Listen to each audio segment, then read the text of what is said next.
Hey y'all, it's Doll here and I'm back with a new story time. And today I'm going to be talking about some scary ghost stories.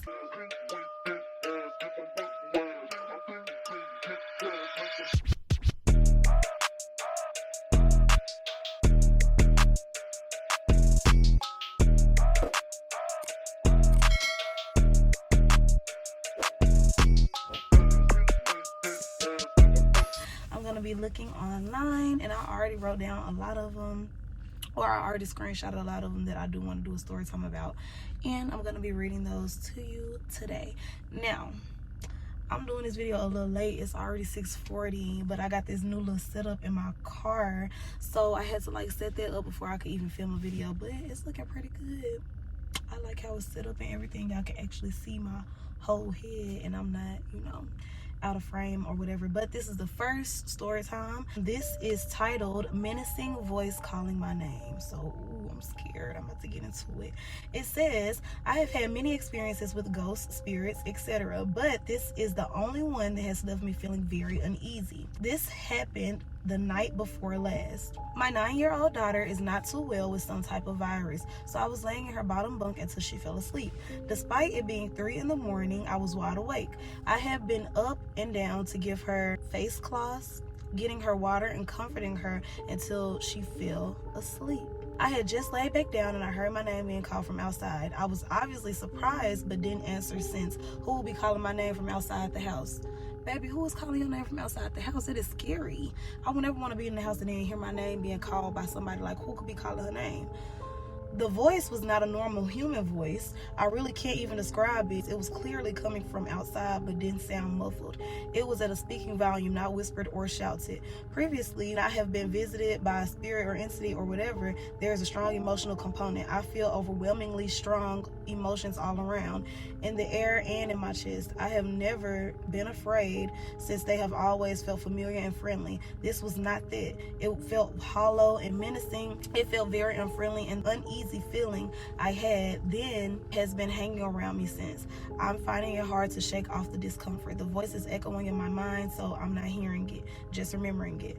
I should also add that nobody in my life uses my name. Everyone calls me by nicknames or variations of my name. My husband and baby daughter were asleep in my bedroom, which is down the hall in the opposite direction from where the voice came from. Has anyone else experienced something similar, or can anyone help me identify what it could be? So if y'all know anything similar or could help this person identify what that could be, let them know. But I'm not sure exactly what that could be. That's very scary. I don't know how I react if I heard somebody calling my name, knowing that it's nobody that could be calling my name. Like, it wasn't your husband, it wasn't your daughter. Who could it be? And for you to still feel uneasy about it to this day is like very creepy as well. So this is the second one. It says Grandma's Creepy Closet. Ooh. Growing up, my grandma lived in an apartment upstairs in the same complex where my family and I lived. It was an old building with only 12 apartments in total. She resided in apartment 2874 while we lived in 2868. Since before I was born, Grandma had been living alone. However, she had this closet in her hallway leading to her bedroom that seemed to have a strange occurrence every month. Once a month, Grandma would ask my mom to come upstairs and help her check her closet. She claimed that the night before, she would hear a lot of noise coming from her closet. Baby, little did I know this would be the start of a series of strange and unsettling experiences. As I entered Grandma's apartment and made my way to her closet, I was taken aback by the sight before me. It looked as if someone had ransacked the whole closet. Her clothes were all upside down, boxes were open, and their contents were scattered across the floor. It was as if a tornado had swept through Grandma's closet but left the rest of the apartment untouched. I asked Grandma if this happened every month, and she confirmed that it had been occurring for the past 20 years. Baby, I would have been moved out the house. At the time, I didn't pay much attention to it and simply tidied up the closet before continuing with the day. However, around 2 years later, my mom suddenly passed away. Oh, I'm sorry to hear that. In an effort to save money and have some support, Grandma decided to move in with my dad and me. We were in the process of moving when my dad asked me to retrieve some papers he had upstairs in Grandma's bedroom. Reluctantly, I made my way to the apartment, feeling a sense of unease in the air. When I walked past the closet, I could hear loud banging noises as if someone was desperately trying to break out from the inside. Oh my goodness. Trying not to think too much about it, I brushed it off and continued towards the bedroom. However, as soon as I stepped inside, the bedroom door slammed shut, trapping me inside. Oh my gosh, I don't know what I would have done in this situation, y'all. Oh my goodness. Panic set in as I struggled to open the door, only to find that it was being held shut from the other side. So what was holding the door? Luckily, I managed to force the door open and I ran out of the apartment as fast as I could. As I fled past the closet, I noticed that the banging had intensified and the whole structure was shaking violently, as though it was on the brink of exploding. Completely terrified, I made it back to my own room, tossing the keys to grandma's apartment to my dad, and exclaimed, "Forget that, you go get it." I know that's right, because daddy, The strange occurrences in grandma's closet had escalated to a point where I didn't want any part of it. From that day forward, we never mentioned the incident again, and my dad took on the task of retrieving any belongings from grandma's apartment. We moved on with our lives, trying to forget about the unsettling experiences we encountered. To this day, I still wonder what caused those disturbances in grandma's closet, and if there was something more sinister at play. I definitely think it was something more sinister at play. Grandma had been going through that experience for 20 years. 20 years. So I definitely think it was something that was more sinister, something demonic maybe, especially since you feel unsettled and they tried to literally trap you in the room. They didn't want you to leave. So that is very scary. So moving on, I'm now going to move on to some Reddit story times. The other story times were on YourGhostStories.com, and so I like to go on there and like find stories that I could read to you guys. Okay, so this is from Reddit, and it says scary stories / ghost stories from your hospital or work. So it said, I worked in healthcare for over 20 years, and I have a couple scary stories working in nursing homes of seeing the figure in black shooting across the hall, and then in the next 24 hours a resident would die, and then in less than a week another one will pass as well. Oh my goodness. But my favorite story is this. I worked at a very small hospital, maybe 30 beds. It has been around for many years. And the basement is, of course, the old morgue. And there is an elevator that goes from the basement to the main floor outside of the nurse's station. This elevator would come up in the middle of the night randomly, and the doors will open, and all of the staff would get up to go find the patient who had just passed away. One night, my coworkers and I were sitting at the nurse's station, and down the hall to our right, we hear this TV come on, and the volume is up as loud as it can go.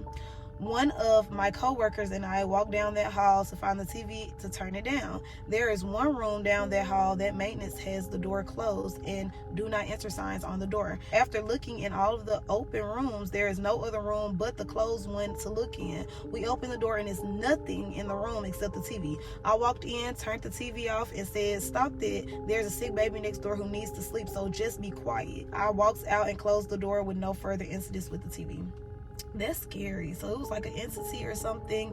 They don't know what it was. And y'all see I'm losing sunlight. I came out here too late to film videos, but hopefully I can get a few more videos in. I'm already at 9 minutes. I'm gonna try to do 9 more minutes or 10 more minutes, at least a 20-minute video, because it's starting to get dark. Oh my gosh. Moving on. Yeah, I would have definitely been scared, because why is the elevator just moving on its own? Number one, the door is opening on its own. Every time the door is open or y'all see a dark figure, somebody passed away or 2 people passed away in the nursing home. That's weird.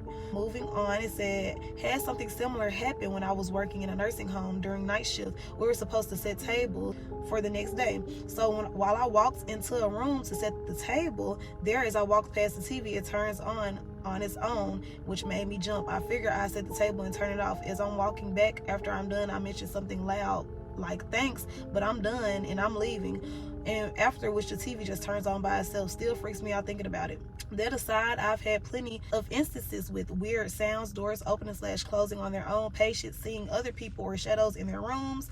Like this one time I had a pre-terminal patient laying awake in her bed at night. When I went up to her to ask if she wasn't tired, she mentioned she couldn't go to sleep while having guests, and apparently she saw all kind of people standing around her bed. Wow, that's scary. But you know, they say the people who see like entities the most are young people, so like very, very young children, and also old people. So that's very scary. I'm gonna move on to the next one. It says, a few summers ago, I went for a bike ride around midnight with a friend. We went our separate ways at the end of the evening, and I had about 2 blocks to ride back by myself.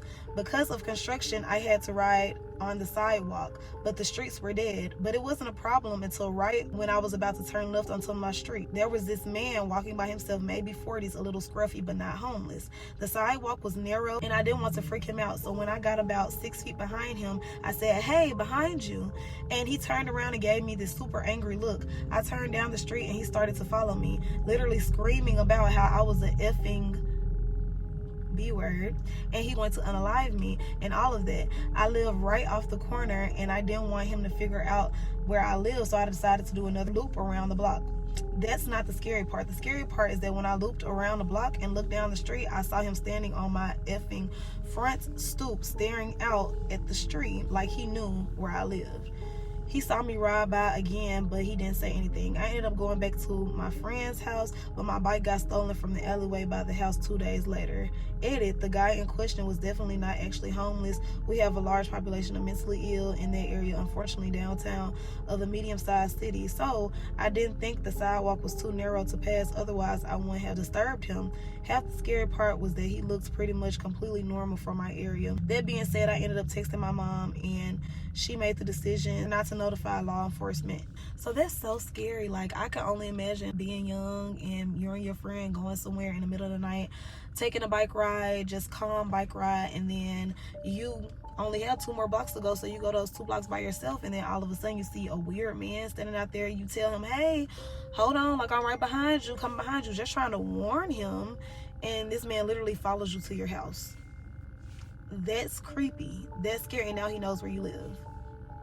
So that's very sketchy. So I'm gonna try to do one more story time because it is getting dark, as y'all can see. The only thing that's lighting my face up right now is my iPad. Like, if I put my iPad down, you can barely see me. So I'm gonna go ahead and do this video, and then I'll just have to do some more story times tomorrow. I tried to do it earlier, but yeah, oh my gosh, I get so tired from working because I still have my regular job. So I get so tired from work that I just want to relax, but I'm like, I want to record some videos too for y'all. So I'm going to do one more, and this is going to be the last little piece of this scary story time for today. And my bad, let me turn my notifications off. So it says, I had awesome parents who let me sleep in the living room on weekend nights when I was very young because my sister was a light sleeper and I could stay up until dawn. But of course, I always ended up sleeping on the couch because Nick at Night made me tired. Okay, because I used to watch Nick at Night too. So one night, I woke up to a prickly feeling, like an instinct, just bolted into a sitting position and stared out the front window. We lived in Georgia, so you can imagine the magnitude of trees and perfect light cast from the moon. I see a silhouette of someone in this tree. The family dog dashes to the window and is snarling into the glass. Terrified, I run to my parents' room and try to explain to my parents that there's a strange person outside. Dad grabs something defensive and darts outside with the dogs to beat the wax off the hothead. I tremble in Mama's arms until Dad comes home and he says that he saw no one, just to go to bed. I decide to sleep in my regular bedroom. I fill in my sister as to what happened. Dad is making regular rounds in the house with a cup of coffee. We're all still and I finally think I can sleep. Nope, I noticed the man outside my window. From what I can see in the moonlight, he gives me a shush signal and runs away. Just turns around to run a straight line away. I swear I couldn't stop crying for what felt like hours. Wow, that is scary. Oh, y'all, I could literally imagine it. That is so scary. So she was just asleep, and then all of a sudden she felt this just weird instinct. She hopped right up, jolted right up, look outside the window, and she sees somebody standing in the trees. Just a black dark silhouette standing in the trees. Next thing she knows, she goes sleep in her room. She thinks she all good. Her daddy up drinking coffee. He done went out there, he searched everything, nothing, he sees nothing, and then to see the man standing right outside your window talking about some shh, and then gonna run away. No, that's scary. Oh my gosh, that's so scary. Oh, but yeah, so I'm gonna have to stop it here, y'all. I'm gonna have to do my next story times next time. So next time I come on, I will be in a lot of lights. Actually, I'm sorry about this. Let me see if I can turn it on. Yeah, I got this light on, so I'm sorry about this. What? Maybe I could do one more. Yeah, I'll do one more. since I got my little light on. So I'll do this one. When I was a young child, I had the same dream every night for years about drowning when a huge wave swept over me and I sank to the bottom. Years later, I had a temp job delivering mail one summer during college. I saw this old lady sitting in a front porch waiting for me. When I got up there, she looked at me and said in a foreign accent, "You drowned when Oceana sank beneath the waves." It freaks me out. Y'all, that's really scary because actually when I was younger, I used to have this recurring dream of me drowning too, and I don't know why, but I could actually feel it. Like one time in my dream, I fell in this deep ditch or something. I literally fell in it and I could feel my whole body shake and it was cold. I don't even know how to explain it, but I woke up and I still felt that whole cold shiver over my body. So that was just so scary, and that kind of reminded me of the time where I had that dream as well. So yeah, I wanted to add that in the story time. So next time I do stories, it's going to be about some Tinder horror stories. I do have a few horror stories about Tinder dates of my own, but I'm going to get into that once I start back telling my own story times. So yeah, thank you so much for watching this video, and I will see you guys next time. Bye.